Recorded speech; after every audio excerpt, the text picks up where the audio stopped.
The cold in Detroit cut into Riley's skin like thousands of needles, even with the old worn jacket pulled tight around her. It was late at night. She had just gotten off her shift at the bar and was walking along a pitch-dark street littered with trash and graffiti. She wiped the cold sweat from her forehead as she locked the door to her damp, moldy apartment, her mother's heavy, wheezing breath still echoing in her ears. The medicine was almost gone. Days left, maybe a few more if she stretched the doses. And after that, she would have to watch her mother twist in pain again while Riley ran herself ragged, searching for money she knew she would never truly have. Her phone vibrated as Riley started down the stairwell. An unknown number, New York area code. Something inside her tightened the moment she answered. Riley Caruso, a man's voice, cold as steel. That thick New York accent instantly dragged her back to the memory of her father, the father she had not seen for years. Ever since he tossed Riley and her mother aside in Detroit like unwanted garbage, then went back to his real family on Long Island. "Who is this?" Riley asked, cautious. "I am Carlo Benedetti, the attorney for the Caruso family." He paused. "Your sister is dead." The world seemed to tilt beneath Riley's feet. A sister? She had a half-sister she had never met. Sophia. Riley had seen her face once in Forbes magazine, in an article about the most powerful dynasties in New York. Golden hair, a Chanel dress, a perfect smile, everything Riley did not have, everything Riley was never given. "I'm sorry," Riley said, feeling no sorrow at all. What did she owe a family that had pretended she did not exist for years? "There is more." Carlo's voice turned even colder. She was about to be married. "The wedding is in days. Her death has created complications for certain important arrangements. Your father requires you to come to New York, immediately."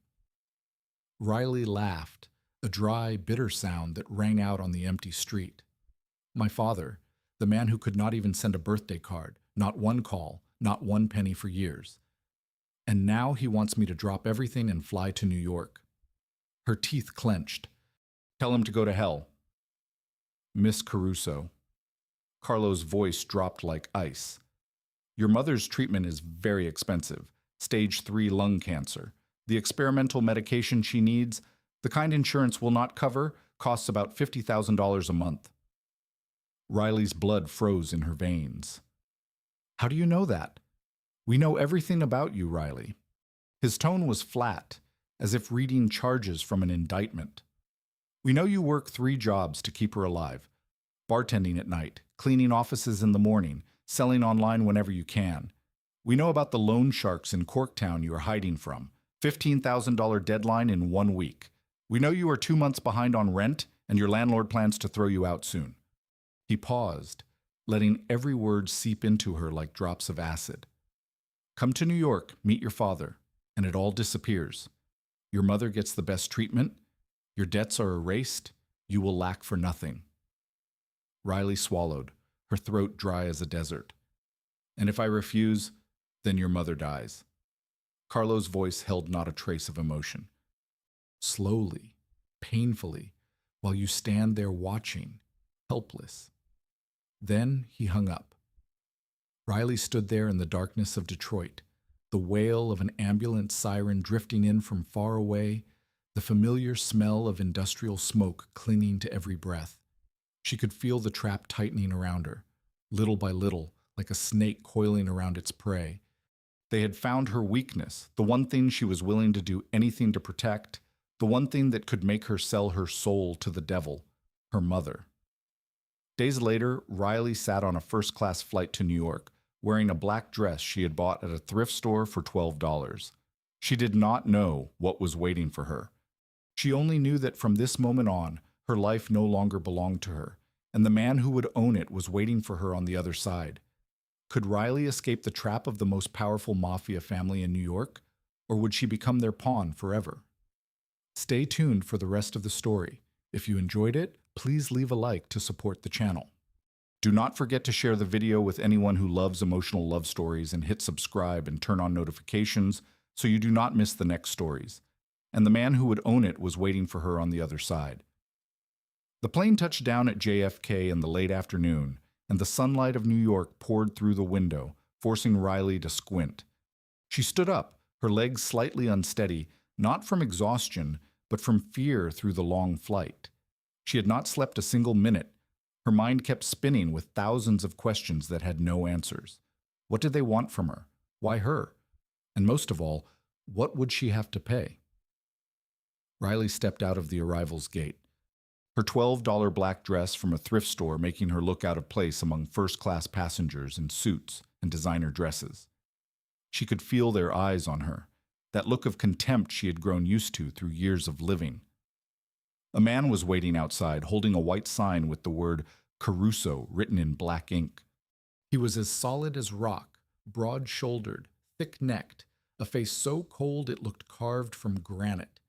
His eyes swept over Riley once, assessing, then they stopped with something that looked like disappointment. Miss Caruso. His voice was low and rough. That depends on who you are. Tony Moretti, I work for the family. He offered no further explanation, only turned and started walking. Follow me. Riley wanted to argue, wanted to say she was not a dog for anyone to command, but she swallowed the words, remembering her mother's wheezing breath, remembering $50,000 a month.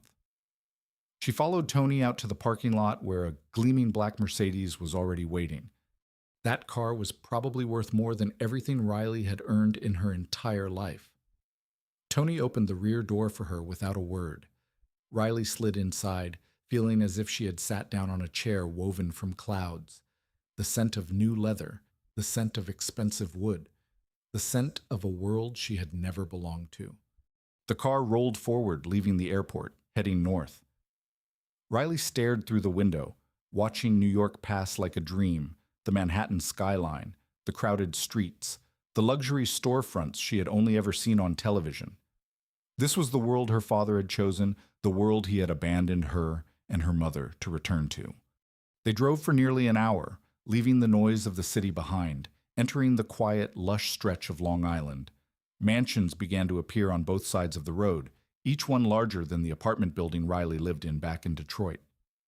Then the Mercedes stopped before a massive iron gate, the scrollwork carved with intricate elegance, flanked by stone walls rising nearly high. A security camera swept over the car. The gate opened slowly. Riley stopped breathing. Ahead of her stood an estate that looked like it belonged on a movie screen. White walls, a red-tiled roof, Greek stone columns, a fountain in the center of the drive, gardens trimmed to perfection stretching out toward the horizon. At least 3 stories, dozens of windows, and men in black suits posted everywhere. This was not a home. This was a palace, a fortress, and she was about to step inside it like a prisoner. Tony drove up to the front entrance and stopped, then opened the door for Riley. She stepped out, her knees threatening to buckle. The Long Island wind struck her face, colder than Detroit, carrying the scent of roses and money. "They're waiting for you inside," Tony said, his voice still stripped of emotion. Riley looked up at the enormous oak doors as they slowly opened, warm golden light spilling out from within, but she knew that behind that light there was darkness, and the darkness was waiting to swallow her whole. Riley crossed the threshold and immediately felt so small it stole her breath. The main hall was vast, the ceiling soaring high above a gigantic crystal chandelier that poured warm gold light onto spotless white marble floors. Classic oil paintings lined the walls. Bronze statues stood in the corners. A curved oak staircase swept up to the second floor like something out of films about European aristocracy. Incense mingled with the scent of expensive wood, filling the air with something so foreign that Riley wanted to turn around and run, but she could not run. Not when her mother was lying in Detroit, waiting to die. Footsteps sounded from the large room to the left. Riley held her breath, her heart stumbling out of rhythm. As a man appeared in the doorway, her father, Vincent Caruso, years, but she recognized him at once. He had aged. His hair was almost entirely gray now, deep lines carved into his forehead and around his eyes. But those eyes were still the eyes she remembered. The eyes that had looked at her one last time when she was young before he turned away and walked off without a single glance back. "Riley!" His voice was low, careful, as if he were testing an unfamiliar word on his tongue. "You came. You did not leave me many options," Riley said, her voice colder than the wind outside. Vincent hesitated, then nodded. As if accepting that hostility, he stepped aside, revealing the others standing in the sitting room behind him. A woman came forward past middle age, but still carrying the sharp beauty of her youth. Platinum blonde hair smoothed into place, a fitted black Valentino dress, a strand of expensive pearls at her throat. Her eyes moved over Riley from head to toe, slow, appraising, making no attempt to hide her contempt. Patricia Caruso, her father's official wife, the woman who had replaced Riley's mother. "So this is your daughter," Patricia said, her voice sweet as honey and sharp as a blade. "I thought you said she could replace Sophia." "Look at her dressed like a servant." Riley clenched her jaw, forcing down the fury boiling in her chest. She wanted to snap back, wanted to say this $12 dress was bought with her own sweat and pain, not with dirty money like the designer clothes Patricia wore, but she held it in, remembering what she had told herself before she ever boarded that plane. "Survive first, fight later." "Patricia," Vincent warned, a hard edge in his tone, "that is enough." Patricia gave a small snort and turned away, but her eyes kept stabbing Riley like invisible knives. Riley walked into the sitting room, and only then did she realize there were more people. 3 men in expensive suits sat on the sofa, whiskey glasses in their hands, their eyes fixed on her as if they were watching an item on an auction floor. They said nothing. They only looked, measured, calculated. Riley did not know who they were, but she could feel the power radiating from them. Dark and dangerous. Mafia bosses. She recognized it instantly. This was not a family reunion. This was a negotiation, and she was the commodity. "Sit down, Riley," Vincent said, pointing to an empty chair across from them. "There is something important we need to discuss." "I prefer to stand," she answered, refusing to yield even an inch. One of the 3 men let out a soft laugh, as if her stubbornness amused him. Vincent exhaled, rubbing his forehead. "You are so much like your mother," he said, his voice tired. "Do not mention my mother." Riley snarled, her eyes blazing. "You have no right to speak of her after everything you have done." The air in the room went rigid. Patricia drew in a sharp breath. The 3 men exchanged glances. Vincent stood there in silence, and for a flicker of a moment, something like regret crossed his face, but Riley did not care. It was too late for regret. "All right," Vincent said at last, his voice sliding back into cold, businesslike calm. "Let me explain why you are here." But before he could say another word, footsteps sounded from the doorway. Slow, even, weighted with authority. Everyone in the room turned, including the 3 mafia bosses, and Riley, by instinct, turned too. A man walked in, and Riley's world stopped. He was tall, broad-shouldered, a body that looked carved from marble beneath a perfectly tailored black suit. His hair was black as ink, combed back neatly, revealing a high forehead and a face sharp as a blade. A square jaw, a straight nose, thin lips pressed into a suffocating kind of coldness. But the most terrifying thing was his eyes, black like 2 bottomless pits. They looked through everything, giving away nothing. He entered the room like a king stepping into his own kingdom. No hurry, no hesitation. Every step carried a kind of absolute power Riley had never witnessed. The atmosphere changed instantly, heavier, tighter, as if his presence alone had stolen the oxygen from the air. The 3 mafia bosses rose at once and bowed their heads. Vincent Caruso gave a small nod of respect. Riley had never seen him give anyone. Patricia stepped back, her sharp face suddenly softening, like a cat drawing in its claws before a lion.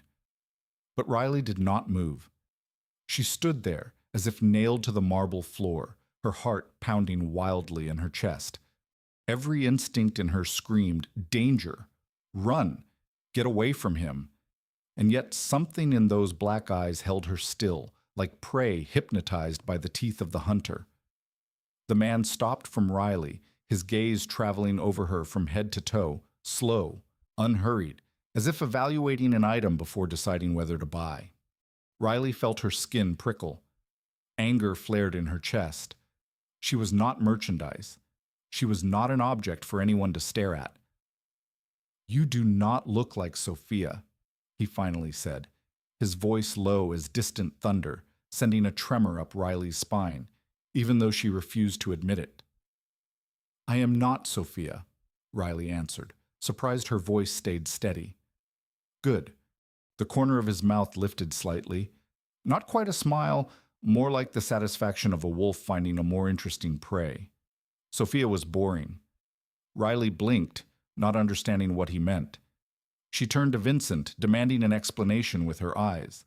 But her father avoided her gaze, his face drawn so tight the veins at his temples stood out. "Who is he?"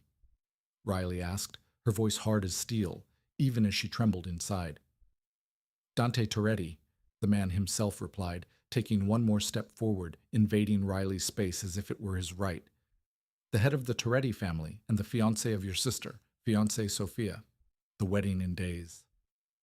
The pieces began to fall into place in Riley's mind, and when the whole picture formed, she felt the blood inside her turn to ice. "No." Riley shook her head, taking a step back. "No, no, no. I do not know what you think you're doing, but I'm not part of it. You do not have the right to refuse," Dante said, still calm, as if discussing the weather. "Your sister is dead. The wedding must still happen. The alliance between Toretti and Caruso must be secured. And you, Riley, are the only replacement." "I am not a replacement," Riley shouted, her voice breaking through the thick air. "I have my own life. I have a mother who needs me. You cannot force me to marry a man I do not even know."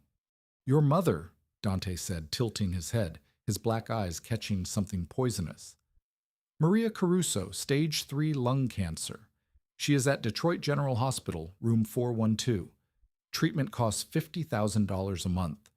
The loan sharks in Corktown want $15,000, and the deadline is days." Riley stopped breathing. "How do you know those things?" "I know everything about you, Riley Caruso." Dante stepped closer again, now less than a hand's width away. The scent of his expensive cologne filled her lungs, sandalwood threaded with musk, seductive and dangerous. "I know you work 3 jobs. I know you have not slept enough for years. I know you would do anything to keep your mother alive." He leaned down, his mouth close to her ear, his warm breath brushing her skin, making Riley shudder. "Marry me and your mother lives. Refuse, and she dies. Your choice." Then he stepped back, his face still ice cold, as if he had not just threatened the life of the person Riley loved most. "The wedding is in days," Dante said to the entire room, though his eyes never left Riley. "Prepare everything." Then he turned and walked out, leaving Riley there, shaking, furious, and hopeless down to her bones. Riley ran after Dante into the hallway, her heels striking the marble in sharp taps that sounded like the frantic rhythm of her heart. She did not know what she was doing. She only knew she could not let him walk away like that, could not let him decide her fate, and then turn his back as if she were nothing more than a thing. "Stop!" Riley shouted, her voice echoing through the great hall. "You cannot do this. You do not have the right." Dante stopped slowly. He turned around. Those bottomless black eyes regarded her with something like curiosity, as if he were studying a strange creature he had never seen before. "Right," he repeated, his deep voice touched with mockery. "In this world, right belongs to the one with power." "What do you have, Riley? $12 in your pocket, 3 jobs that grind you to the bone, a mountain of debt?" Riley clenched her teeth, her nails digging into her palms until she nearly drew blood. She hated the way he spoke, hated the truth in every word, hated that she could not argue back. "I will run," she said, her voice shaking but defiant. "Tonight. You cannot keep me here." Dante laughed, not warm, not amused. A cold sound that turned Riley's spine to ice. Where do you think you can run? He stepped closer, each footfall like a war drum. Back to Detroit. Back to that damp apartment where your mother is breathing her last. Back to the loan sharks counting the days until they break your knees. He stopped right in front of her. So tall, Riley had to tilt her head to meet his eyes. You can run for a day, maybe two. Then what? Who pays for your mother's medicine? Who drives off the loan sharks? Rent, food, life. Where do you get it? Each question was a blade pressed into Riley's heart. She wanted to scream at him, wanted to say she would find a way, that she had survived years without anyone. But the words stuck in her throat because deep down she knew he was right. She had nothing. No money, no power, no one on her side. Your mother is very weak, Dante said, his voice dropping, almost a whisper. Yet every word was sharp as a knife. I can give her the best care, or I can pull every bit of support right now. One phone call, he took out his phone, holding it there in the air like a silent threat. Do you want me to call Riley? Do not. Riley's voice was only a whisper now, broken with pain. Please do not. Dante watched her for a long moment, then slipped the phone back into his pocket. Days, he said, his voice returning to cold, business-like control. The wedding is in days. You will behave. You will smile in front of the guests, and you will become my wife. In return, your mother lives, your debts disappear, and you will have a life you never dared to dream of. Then he turned away again. This time, he did not stop. Riley stood there alone in the enormous hall, feeling as if every bit of strength had been drained from her body. She wanted to cry, but the tears would not come. She wanted to scream, but her throat felt crushed shut. Tony Moretti appeared from somewhere and led her upstairs to a room Riley knew would be her prison for the coming days. The room was immense. A king-size bed dressed in white silk sheets, red velvet curtains, a mahogany vanity, a private bathroom with a bathtub large enough to swim in. Everything was beautiful. Everything was expensive. Everything was lavish, but the windows had bars. And outside her door, Riley could hear the footsteps of guards. She sat on the edge of the bed and looked around the room where she would stay for days, maybe longer, maybe forever. Her chest tightened when she thought of her mother, of the small apartment in Detroit, of the life that had been poor but had still been hers. Now none of it belonged to her. Now she belonged to Dante Toretti. That night Riley did not sleep. She sat by the window staring out at the dark garden, thinking about her mother, about the future, about the man with eyes cold as ice who had bought her with her mother's life. And for the first time in years, Riley Caruso felt completely, absolutely without any way out. The next morning, Riley was still sitting by the window when a knock sounded at the door. She did not bother to answer. Her eyes stayed fixed on the garden, slowly brightening under the first light of dawn. The door opened anyway, and a woman stepped inside. She was young, maybe only a few years older than Riley, with neatly cut short brown hair and gentle blue eyes, unlike everyone Riley had met in this estate. Her gaze carried no contempt, no silent judgment. Instead, there was kindness, a feeling Riley had almost forgotten she could receive. "Good morning," the woman said softly. "My name is Sophia. I work for Mr. Toretti, and I have been assigned to help you prepare for the wedding." Riley did not respond. She only looked at Sophia with exhausted eyes. Sophia did not seem offended. She rolled in a cart stacked with shopping bags and branded boxes. Each one stamped with luxury logos Riley had only ever seen in magazines. Chanel, Dior, Valentino, Gucci. "These are your new clothes," Sophia explained as she began hanging dresses in the closet. "Mr. Toretti had someone look into you, your size, the kind of styles you like. Everything was selected just for you." Riley stared at the expensive fabric and felt nausea rise in the back of her throat. He was trying to turn her into something else, a doll dressed in designer clothes displayed at his side. "I do not need any of it," Riley said, her voice rough from a night without sleep. Sophia paused and turned toward her, her expression full of quiet understanding. "I know how this feels. she said gently. But there are some things you should know.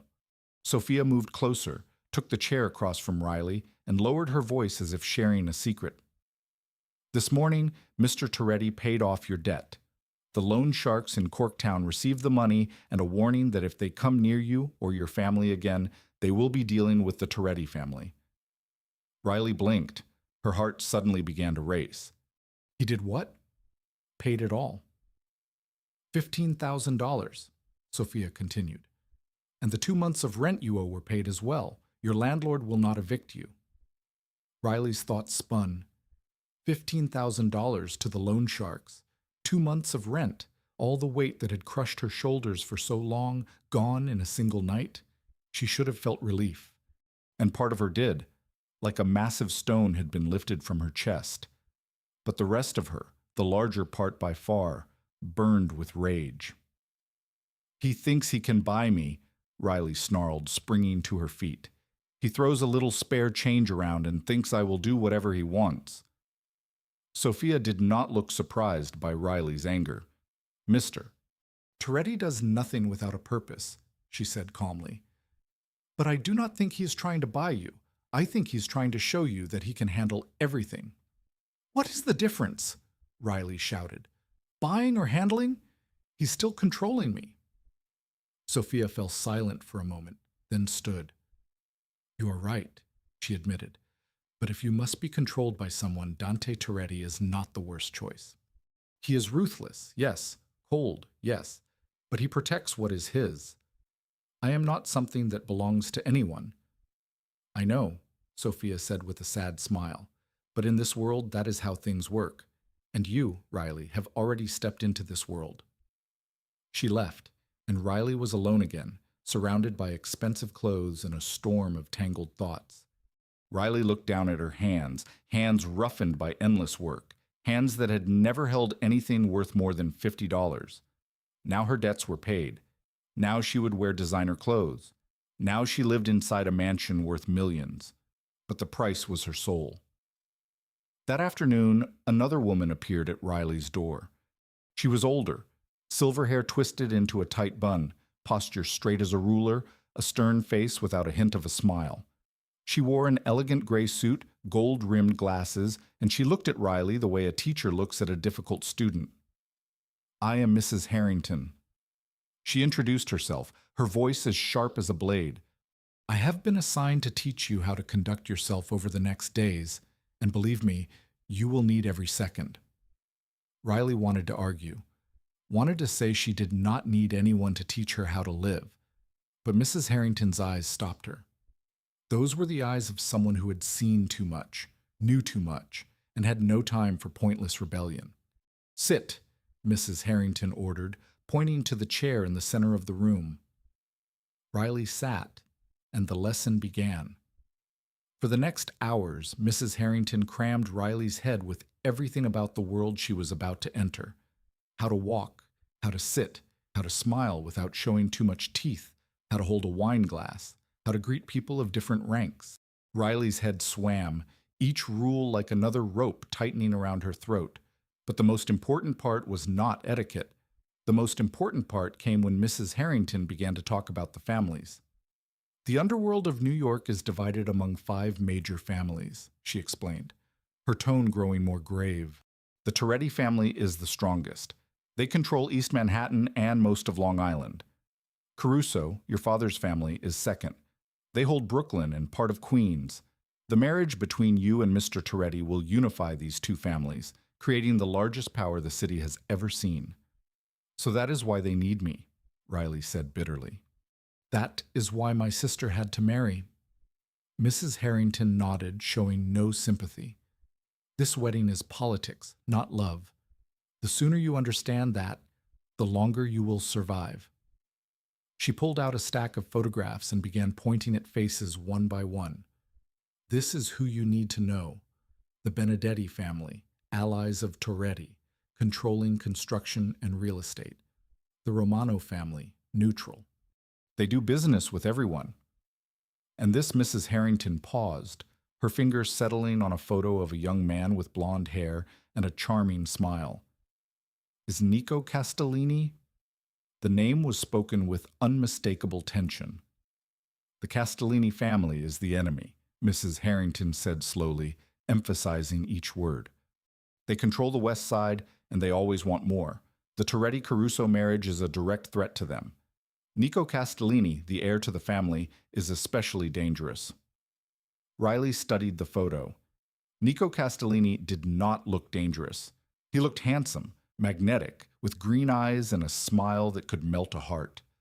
Do not let his appearance fool you, Mrs. Harrington warned, as if she had read Riley's thoughts. Nico Castellini is a venomous snake in the body of an angel. He charms. He softens his voice. He makes you feel like you are the most important person in the world. And then he stabs you in the back before you even realize it. Why are you telling me this? Riley asked, genuinely curious. Mrs. Harrington looked at her, and for the first time her gaze softened just slightly. Because you were not raised in this world, she said. You do not know the rules. You do not know who wants to kill you. You do not know how a small mistake can cost you your life. She exhaled a tired sound. Sophia was trained from childhood. You were not. If you want to survive, you must learn quickly. Sophia still died, Riley said, her voice bitter. Mrs. Harrington was silent for a long moment. That is why you must be twice as careful, she finally said. At the wedding, the Castellini family will be there. You will meet Nico. He will try to approach you. He will speak sweetly. He will look for your weakness. What do I do? Smile, be polite, and stay away from him. Never be alone with him. Never believe anything he says. Mrs. Harrington stood preparing to leave. You have one advantage Sophia did not, she said before she reached the door. What? You do not trust anyone in this world. That is the only thing that keeps you alive. The night before the wedding, Riley could not sleep. She lay on the vast silk bed, staring at the ceiling, her mind spinning with everything Mrs. Harrington had taught her. 5 families, unspoken rules, enemies hiding behind smiles, and Nico Castellini, a venomous snake wearing an angel's face.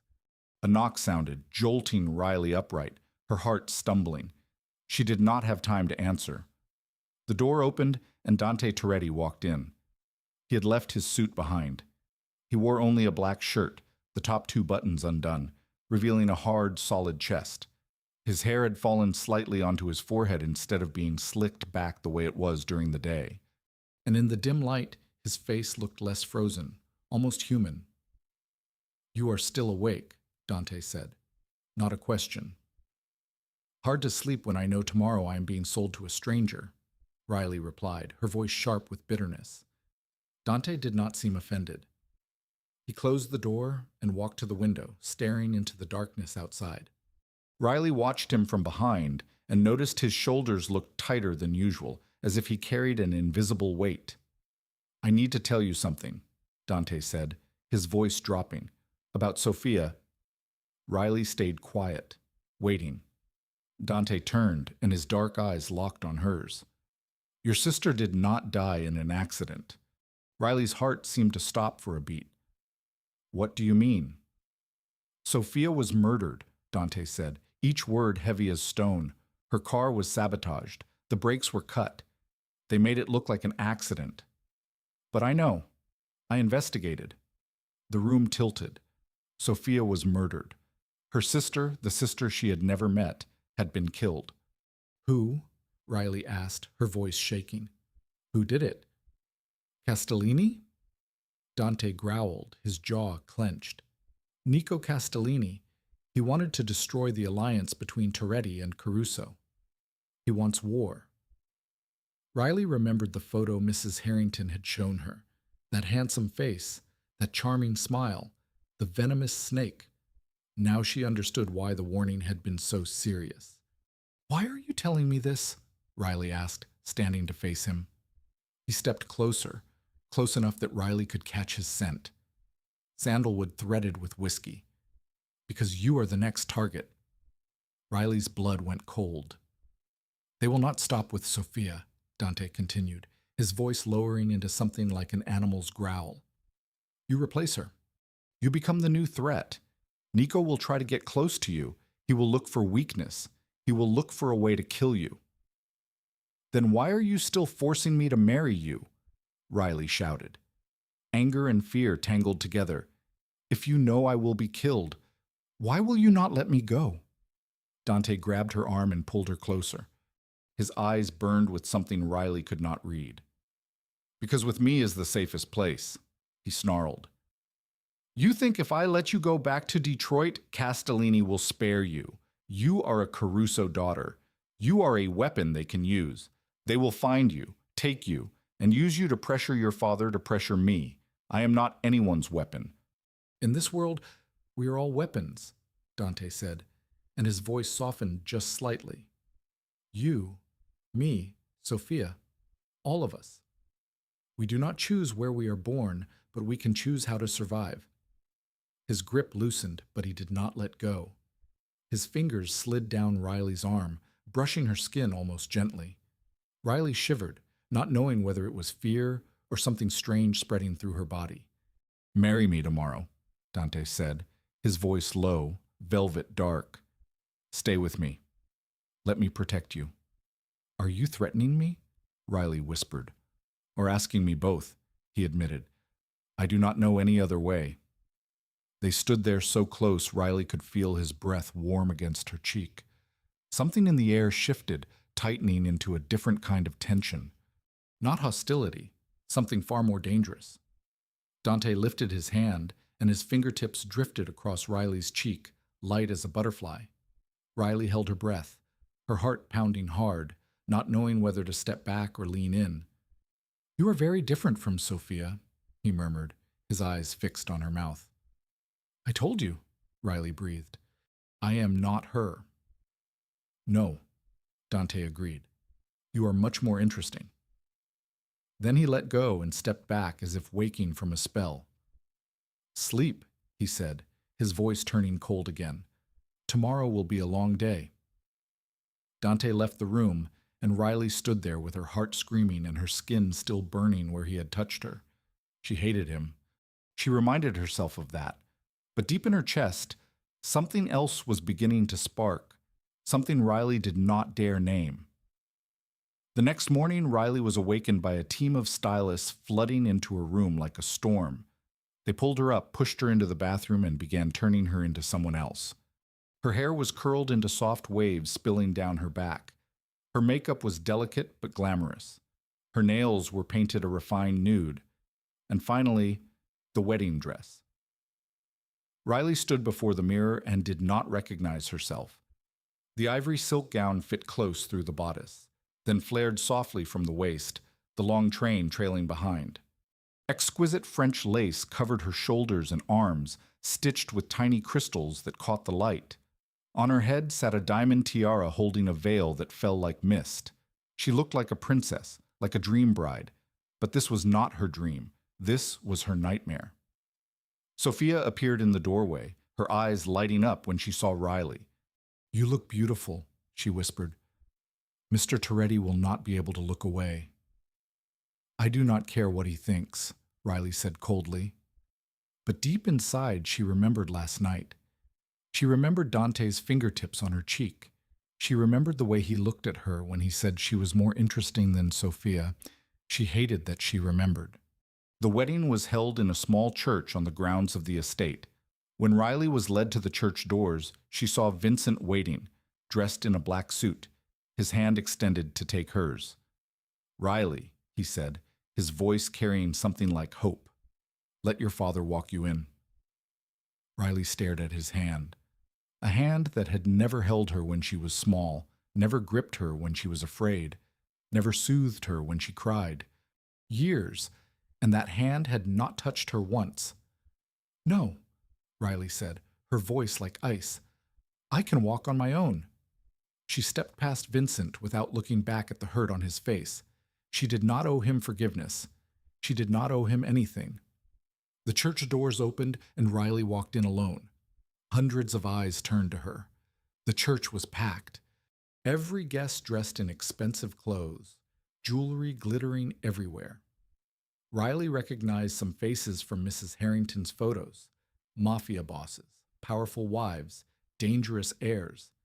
and in the third row on the left, Nico Castellini's green eyes were fixed on her, a half smile on his mouth, heavy with meaning. A shiver ran through Riley, but she did not show it. She lifted her chin and walked down the aisle laid with red carpet toward the altar where Dante was waiting. He wore a perfectly tailored black three-piece suit. His hair was slicked back neatly. His face looked carved from marble. But when he saw Riley, something in his eyes changed just for a moment. So fast, Riley thought she imagined it. He looked at her as if this were the first time he was truly seeing her. Riley stopped at the altar, facing Dante. The priest began to read the familiar words, but Riley heard nothing. Her mind spun. Her heart raced. Her hands clenched the bouquet so tightly she nearly crushed the white rose petals. Riley Caruso. The priest's voice pulled her back. Do you take Dante Toretti to be your husband? To love and to honor, in richness and in poverty, in sickness and in health until death parts you? This was the moment she had to say, I do. This was the moment she had to bow her head and accept her fate. But Riley was not someone who bowed easily. She lifted her face, looked straight into Dante's eyes, and opened her mouth. I accept this marriage under duress, she said, her voice clear in the silent church. I do not promise love. I do not promise respect. I promise nothing except that I will survive. A murmur rolled through the church like ocean surf. The priest went pale, his frightened eyes darting to Dante. In the front pew, Vincent clenched his jaw, his face flushed with anger. Patricia looked like she might faint. But Dante smiled. Not a cold smile, not a mocking one. A real smile, lighting his dark eyes, making his hard face come alive in a strange, startling way. That is enough, he told the priest, a note of amusement in his voice. Continue. The priest swallowed and hurried through the rest of the ceremony. When he declared them husband and wife, Dante stepped forward, one arm wrapped around Riley's waist. The other lifted her chin. Impressive performance, he murmured for her alone. But now you are mine, Riley, whether you accept it or not. And then he kissed her. Riley thought the kiss would be rough, a declaration of ownership, but it was not. His mouth met hers gently, slowly, as if savoring something rare. One hand tightened at her waist, the other slid into her hair, holding her steady in his arms. And Riley, hating herself for it, kissed him back. When they finally parted, applause broke out across the church. Dante looked at her with a burning gaze, and Riley knew the war between them had only just begun. The wedding reception was held in the grand hall of the estate, a space transformed into something so dazzling it felt like a fairy tale. Thousands of white roses covered every corner. Crystal chandeliers spilled warm golden light. A classical orchestra played drifting waltzes that floated through the air like silk. The banquet tables were dressed in white satin cloth. Silver plates gleamed. Fine crystal glasses stood in perfect rows. Everything was flawless. Everything was expensive. Everything was so lavish Riley felt she could barely breathe. She was led into the hall with Dante at her side. His hand settled firmly at her waist like a statement to everyone watching. She belonged to him. Guests swarmed around them, offering congratulations, gifts, and elegant words Riley knew were not true. She smiled. She nodded. She said, "Thank you." So many times that the words eventually lost all meaning. Throughout the entire reception, Dante did not leave her for even a moment. When someone came too close, his hand tightened at her waist just a little. When she went to get water, he went with her. When she needed the restroom, Sophia was assigned to follow. Riley felt like a prisoner under strict guard. The only difference was that her prison was decorated with roses and crystal. "You are doing well," Dante murmured near her ear as they greeted guests. "Keep smiling." "I have been smiling until my face aches," Riley answered through her teeth, still keeping that false curve on her lips. Just a few more hours. Riley wanted to scream that a few hours sounded like a lifetime, but she had no chance. A man was approaching, and Riley's heart turned to ice the moment she recognized him. Nico Castellini. He was even more striking than in the photograph. Tousled blonde hair, green eyes bright as gemstones, a charming smile that could melt a heart without trying. He wore a pale gray suit, a gold watch, and he walked with the ease of a prince. "Dante," Nico greeted, his voice sweet as honey. "Congratulations on the wedding." "Nico," Dante replied, his voice cold as ice. His hand at Riley's waist tightened until it almost hurt. Nico turned to Riley, his green eyes moving over her from head to toe, slow measuring. And this must be the new bride, Riley Caruso. He smiled and extended his hand. "I am Nico Castellini. It is a pleasure to meet you." Riley remembered Mrs. Harrington's warning. Smile. Be polite. Stay away from him. "Thank you for coming," Riley said, not offering her hand. Something dangerous flickered in Nico's eyes, but his smile never wavered. "What a shame. I was hoping to share a dance with the bride. My wife does not dance with anyone but me." Dante cut in, the warning unmistakable. Nico gave a soft laugh, as if he had just heard something amusing. "Of course, perhaps another time." He nodded and turned away.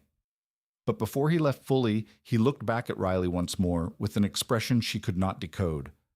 When Nico disappeared into the crowd, Dante pulled Riley onto the dance floor. "Dance with me," he said. "Not a request, a command." Riley let him lead. One of his hands settled at her back, the other closed around her hand. They began to turn in the waltz, and Riley surprised herself by realizing Dante was an excellent dancer. "He is dangerous," Dante murmured near her ear as they spun past the guests. "Never be alone with him." "I know," Riley said. "Mrs. Harrington warned me." "Mrs. Harrington does not know everything." Dante's voice sank lower. "Nico does not only want to destroy the alliance, he wants you." Riley nearly missed a step. "Wants me. You are my wife now. Taking you is the best way for him to humiliate me." Dante's arm tightened around her waist, drawing her closer. "He will find ways to get close to you. Maybe not with sweet words the way he did with Sophia. Maybe another way. He will look for your weakness. He will use it. He will make you believe running from me is your only choice." "I'm not that stupid," Riley said, forcing steadiness into her voice while her heart hammered. "I know you are not," Dante said, his tone softening slightly. "But I need you to promise me something." "What?" "Do not run." His eyes locked onto hers, so intense Riley could not look away. "No matter how much you hate me, no matter how badly you want out of this marriage, do not ever try to run alone. If you want to leave, tell me. We will find a way. But do not run into Castellini's hands." Riley searched his black eyes for a lie, but she saw only sincerity and something that looked like real worry. "Why do you care?" she whispered. "I am only a tool to secure your alliance." Dante was silent for a long moment. Then he lifted a hand, his fingertips brushing her cheek. "Maybe at first," he admitted, "but now I am not sure anymore." Then he stepped back and walked inside, leaving Riley alone beneath the moon with a heart that trembled for reasons she did not dare admit. That night, Riley dreamed of her mother.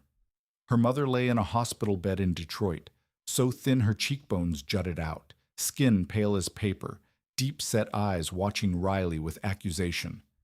In the dream, Riley tried to run to her, but her feet were pinned to the ground, unable to move. Her mother tried to say something, lips moving without sound. Then her eyes slowly closed, and the heart monitor released a long, terrible tone that said her heart had stopped. Riley jolted awake, sweat soaking her shirt, her heart pounding as if it would break out of her chest. She sat in the darkness, breathing hard, reminding herself it had only been a nightmare. But the fear did not fade. The fear of losing her mother, the fear of not being there in the final days, the fear she had buried ever since she stepped onto the plane for New York. She needed air. Riley wrapped a thin blanket around her shoulders and stepped onto the balcony. The night wind brushed her face, carrying the familiar scent of the sea. She leaned against the railing and stared at the black water under the moon, forcing herself to breathe slowly. "You cannot sleep." Riley flinched and turned. Dante stood in the balcony doorway wearing a black shirt and dark pants, hair fallen slightly onto his forehead. He looked different without the suit, younger, less frightening. A nightmare, Riley said shortly, not wanting to explain. Dante did not press her. He stepped onto the balcony, stood beside her, and looked out at the sea. They remained silent for a long time, and Riley felt grateful that he did not try to comfort her with empty words. "My mother," Riley finally said, her voice catching. "I dreamed she died. I was not there. I could not hold her hand. I could not say goodbye." Dante turned to her, but Riley did not look back. She was afraid if she met his eyes now, she would cry. "Your mother is doing better," Dante said so gently. Riley almost did not recognize his voice. "I get a report from the hospital every day. The new medication is working. Her numbers have improved significantly this past week." Riley spun toward him, eyes wide. "What did you do?" "I monitor your mother's condition," Dante answered, as if it were obvious. "I have someone at the hospital reporting daily. Her doctor is one of the best oncology specialists in the United States. I brought him from Boston." Riley could not speak. She had assumed Dante only paid the bills as part of the bargain, as another way to control her. She had never imagined he would truly pay attention, truly follow every day, truly bring the best doctor to her mother. "Why?" Riley asked, her voice shaking. "Why are you doing all of that?" Dante looked at her. Moonlight carved his face, and his dark eyes held something Riley could not fully read. "Because you are my wife," he said, "and I protect what belongs to me." Riley did not know whether those were the words of a mafia boss or a husband. Maybe both. Maybe for Dante. There was no difference. And then, like a dam breaking, Riley began to cry. She cried for her mother, for the sleepless nights, for the years of grinding alone, for all the fear and pain she had been holding inside. She cried like a child, shoulders shaking, tears pouring down her face. Dante said nothing. He only stepped closer, wrapped an arm around Riley's shoulders, and pulled her into his chest. Riley wanted to push him away, wanted to say she did not need comfort, but she was too tired to fight. She rested her head against Dante's chest and let him hold her, let the warmth of him surround her like a blanket. "Your mother will be all right." Dante whispered into her hair, one hand stroking her back. "I promise you, she will be all right." Riley lifted her face and looked into Dante's eyes. In the moonlight, she saw honesty there. She saw gentleness she had never believed a mafia boss could have. And she understood that even if Dante had forced her to marry him, even if he had used her mother's life as leverage, he was also keeping his promise. He was truly saving her mother. Riley did not know what she was doing until she had already done it. She rose onto her toes and pressed her mouth to Dante's. The kiss was soft, only the brief meeting of lips, but it froze them both. Then Dante made a low sound in his throat, slid one hand into Riley's hair, held her still, and kissed her back deeper, harder, as if he had been waiting for this moment a long time. When they pulled apart, both of them were breathing fast. Riley stared at Dante, eyes red from tears, but burning with something else. "I still hate you," she whispered. "I know," Dante said, his thumb wiping the tears from her cheek. "But you just kissed me. Do not get used to it." "Too late," he said, smiling. And for the first time, Riley did not want to look away. The next morning, Riley woke with a strange lightness she had not felt since the day she set foot in New York. Last night's kiss still lingered on her lips, warm and sweet. She lay in bed and looked out at the sea through the window, letting the Sicilian sunlight fall across her face. And for the first time, she allowed herself to think that maybe, just maybe, everything would be all right. But that illusion shattered later. Riley was making coffee in the kitchen when she heard the phone ringing from Dante's office. Then she heard him roar in Italian, his voice tight with fury. She set the mug down, her heart starting to race. Dante came out of the office, his face dark as a storm. His black eyes burned with hatred, his jaw clenched so hard the tendons in his neck stood out. This was no longer the man who had kissed her gently under the moon. This was the Mafia boss she had met on her first day. "What happened?" Riley asked, anxiety rising in her voice. "Castellini?" Dante snarled, each word like a blade. "He attacked 3 of my warehouses in Brooklyn last night, burned them to the ground. 2 of my men are dead." Riley felt the blood in her body turn cold. "He did that while you were in Sicily." "That is the point," Dante said, pacing like a caged tiger. "He waited until I left to strike. He wants to prove I cannot protect my territory." He stopped and looked at Riley with an expression she could not read. "We have to go back to New York right now." Riley's heart sank. She knew it would come to this. She knew the honeymoon was only a pause before the storm. She just did not expect it to end so fast. "And my mother?" Riley asked, sudden panic in her chest. "If Castellini knows about her, what then?" "I already called," Dante said, stepping closer and placing a hand on her shoulder. "Your mother is safe. I have had men guarding her around the clock since the first day. No one can touch her." Riley exhaled, but the fear did not fully leave. Later, they were on the private jet headed back to New York. Riley stared out the window, watching Sicily shrink, then vanish into white clouds. It felt like leaving a dream and returning to a brutal reality. Dante sat across from her, eyes fixed on his laptop, making nonstop calls and issuing orders in Italian. He was the cold Mafia boss again, no trace left of the man who had held her beneath moonlight. "Dante?" Riley said, and he looked up. "What do you need?" Riley wanted to ask what last night meant. Whether anything between them had changed, whether she had only been a moment of weakness to him, but she swallowed the questions. This was not the time. "Nothing," she said, turning back to the window. Dante was silent for a moment. Then he reached across and took Riley's hand. "When this is over," he said, his voice low and certain, "we will go back to Sicily. I promise." Riley looked down at his large hand wrapped around hers, and she nodded. But deep inside, she was afraid that promise would never come true. When the plane landed in New York, Riley knew immediately that everything had changed. Instead of a single car the way it had been the first time, a convoy of 3 black SUVs with bulletproof glass was waiting. Men in black suits stood everywhere, faces carved from ice, guns hidden under their jackets. Dante held Riley's hand tightly as he guided her into the vehicle, his eyes scanning constantly as if searching for a threat. The Long Island estate had changed too. Triple the number of guards, more security cameras installed at every corner. Even trained dogs patrolling the gardens. Riley felt like she was walking into a fortress, preparing for war. And in a way, that was exactly what it was. The next days passed like hell. Dante almost vanished from Riley's life. He held endless meetings in his office with allied bosses, with guards, with people Riley did not know and did not want to know. Shouting in Italian leaked through closed doors. Fists hit desks. Phones rang without stopping. Sometimes Riley saw Dante step out with a storm-dark face, eyes reddened from lack of sleep, then disappear into another meeting. As for Riley, she was kept inside the estate.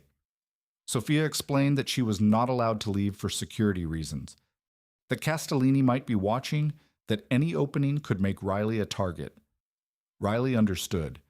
It did not make the walls feel any less suffocating. She drifted through the mansion like a ghost from room to room, trying to kill time while worry gnawed her from the inside. On the night, Riley lay awake in bed when her door flew open. Dante walked in, looking like a man who had just survived a battle. His shirt was wrinkled. His hair had fallen over his forehead. Dark circles bruised the skin under his eyes. But what made Riley freeze was the blood on his sleeve. "You are hurt," she gasped, sitting up and rushing toward him. "Not my blood," Dante said, his voice so tired it was almost empty. "Do not worry." Riley did not ask whose blood it was. She did not want to know. "You need rest," she said, guiding him to the chair by the window. "You look like you are about to collapse." "I'm fine." "You're not fine," Riley said, dropping to her knees and pulling off his shoes. "When was the last time you slept?" Dante said nothing. and that silence was the answer. Riley stood, went to the bathroom for a warm, wet cloth, then came back and wiped the blood from Dante's sleeve. He let her. He did not resist. His eyes stayed shut like he was fighting not to fall apart right there. "Riley," he said, his voice barely more than a whisper. "What? Can I be here tonight?" The question froze her.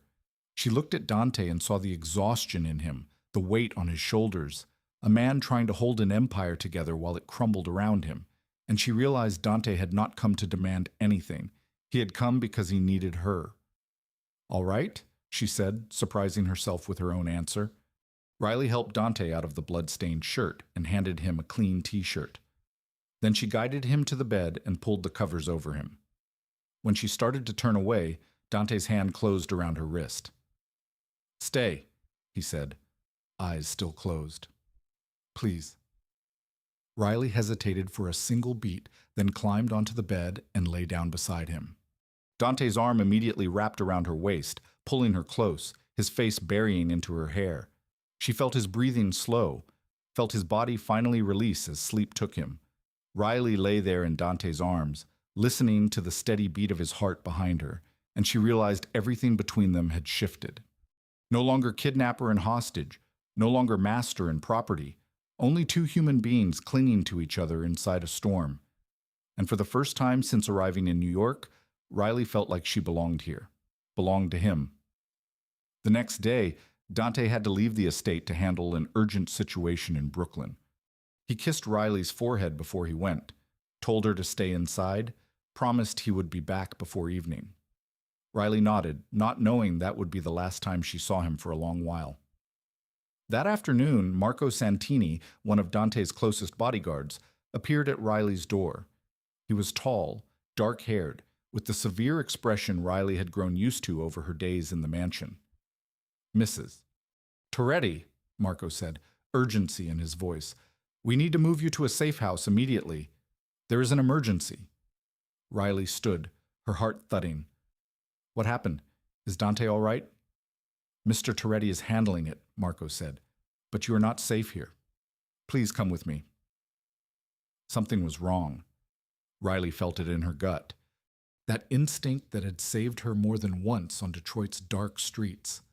But Marco was Dante's man, the guard who had protected her from the first day. Why would she doubt him? "Let me call Dante first," Riley said, reaching for her phone. "There is no time," Marco said, stepping into the room. Marco's hand trembled slightly on his weapon. He had no choice. Castellini held his sister's life in exchange for this betrayal, and Riley noticed his eyes would not meet hers the way they usually did. "Please cooperate." Riley backed up one step, survival screaming in her head. "Marco, what are you doing?" That was when two other men appeared in the doorway. Riley did not recognize them. They were not Toretti men. She turned to run, but Marco was faster. He seized her arm. A wet cloth was pressed over her mouth and nose. A sickly sweet chemical smell flooded her lungs. The world began to tilt and Riley fell into darkness. When she woke, her head felt like it was being split by a hammer. Her throat burned dry. Riley blinked, fighting to focus. She was in an abandoned warehouse, tied to a wooden chair, her hands cuffed behind her back. Weak light seeped through filthy windows. The air stank of damp rot and machine oil. "You are awake." The voice froze Riley's blood. She turned her head and saw Nico Castellini sitting in a chair across from her, legs crossed.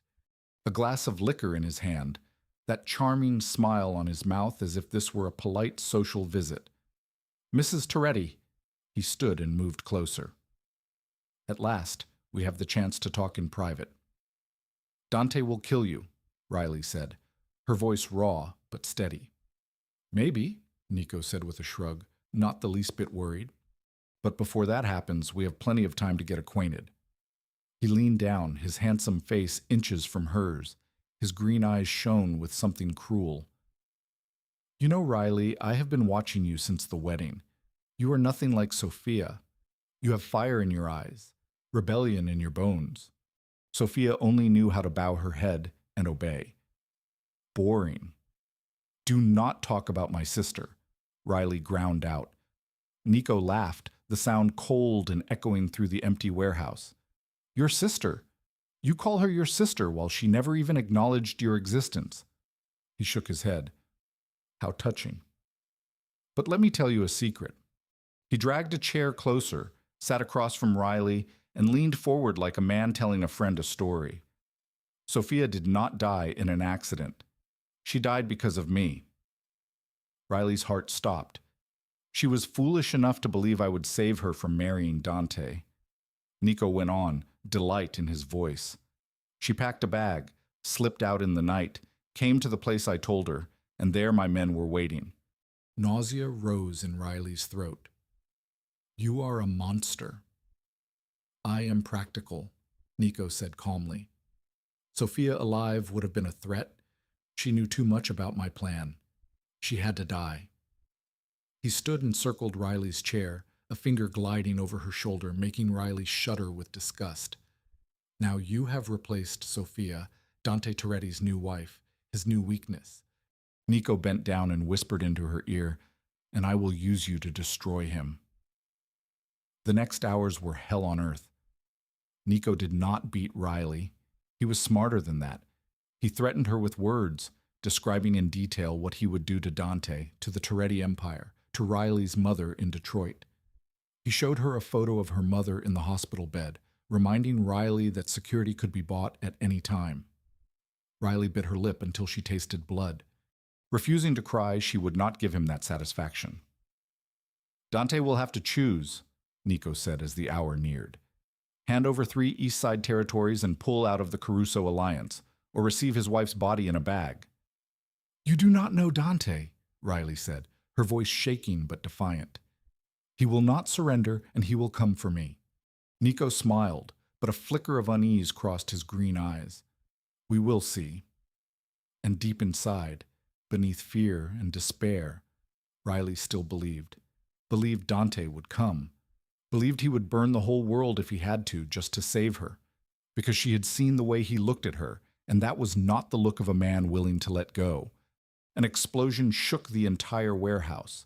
Riley jerked, her heart slamming as the metal door was blasted open, afternoon light pouring in along with the silhouettes of armed men, and at the front of them, eyes black with fury, stood Dante. He walked in like a god of vengeance, gun in hand, face carved from ice while his eyes burned like hellfire. Unable to watch the violence unfolding. Unable to watch the violence unfolding around her. When the shooting stopped, she opened her eyes and saw Dante standing in front of Nico Castellini. Nico had been disarmed. He was on his knees on the cold concrete floor, but that arrogant smile still clung to his mouth. Dante. Nico sneered. Finally, you are here. I thought you would take longer to consider my offer. There is nothing to consider, Dante said, his voice ice. You touched my wife. You die. Your wife. Nico laughed. She is just a tool, a pawn in a power game. Do not tell me you actually love her. Dante did not answer. He only looked at Nico with dead eyes, then raised his gun. Wait, Nico blurted, fear appearing in his eyes for the first time. We can negotiate. Territory, money, anything you want. What I want is you dead. One gunshot rang out. Nico Castellini collapsed onto the floor, green eyes wide, the arrogant smile finally gone. Dante stepped over Nico's body as if it were nothing but debris. He reached Riley, hands trembling as he cut her bindings. The moment she was free, he pulled her into his arms, holding her so hard she could barely breathe. Riley, he said, his voice breaking. I'm sorry. I'm sorry I was late. Riley wrapped her arms around Dante's neck, pressed her face into his shoulder, and for the first time since the kidnapping, she let herself cry. You came, she whispered. You came. That is enough. They stayed like that for a long time, in a warehouse filled with bodies and the stink of gunpowder, holding each other as if the world were ending. Then Dante pulled back, wiped the tears from Riley's cheeks, his eyes still burning. I burned it all, he said, low and final. Every Castellini asset, every warehouse, every business. The Castellini family no longer exists. Riley stared at him, unable to speak. I do not negotiate. Dante continued, stroking her hair. They wanted me to choose between territory and you. I chose you. I will always choose you. And in that moment, Riley understood. Dante had placed her above his empire, above power, above everything. He had been willing to burn the world just to save her. Why? She asked, voice trembling. Why did you do all of this for me? Dante looked at her, his dark eyes filled with an emotion she had never seen in him before. Because I love you, Riley. I do not know when it happened, but you became everything to me. Months later, Riley stood on the balcony of a penthouse in Manhattan, watching the city glitter under the nightlights. Her life had changed completely. Her mother had been transferred to the best treatment facility in New York, and her condition was improving dramatically. Riley was studying online, pursuing the dream of becoming a writer she had set aside for years just to survive. Familiar arms slid around her waist from behind, Dante's warmth wrapping her in. What are you thinking? He asked, his chin resting on her shoulder. About how much I hated you when we first met. And now, Riley turned in Dante's arms and looked into the black eyes she loved now. Now I cannot imagine life without you. Dante smiled, the real smile only she ever saw, then lowered his head to kiss her. Riley had come to New York by force, a pawn in a power game she did not understand. But she chose to stay, not because she was controlled, because she wanted to. She found love in the most unexpected place, with the most unexpected man. And for the first time in years, Riley Toretti felt like she truly belonged somewhere. The story of Riley and Dante has ended, but its lessons still echo. Sometimes life pushes us into circumstances we did not choose. But the way we face those circumstances defines who we are. Riley taught us that real strength is not never falling. It is standing up after every stumble. She taught us that love can take root in the darkest places. And sometimes the person we believe is the enemy becomes the one who protects us the most. Dante also taught us that power means nothing if there is no one to protect, that even the greatest empire is worth less than the heart of the one you love. He chose love over ambition, and that choice saved them both. Dear friends, if this story touched your heart, please leave a like to support our channel. Do not forget to subscribe and turn on notifications so you do not miss the next emotional stories every day. Please share this video with your friends and family to spread meaningful stories. We would truly love to know how you feel about Riley and Dante's story. Have you ever faced a situation that felt impossible to escape? Do you believe love can change a person? Share your thoughts in the comments below. We always want to listen to what is deep in your heart. Thank you for spending your time with us. Wishing everyone watching this video good health, a joyful life, a happy family, and days filled with peace and happiness. Goodbye, and we will see you again in the next video.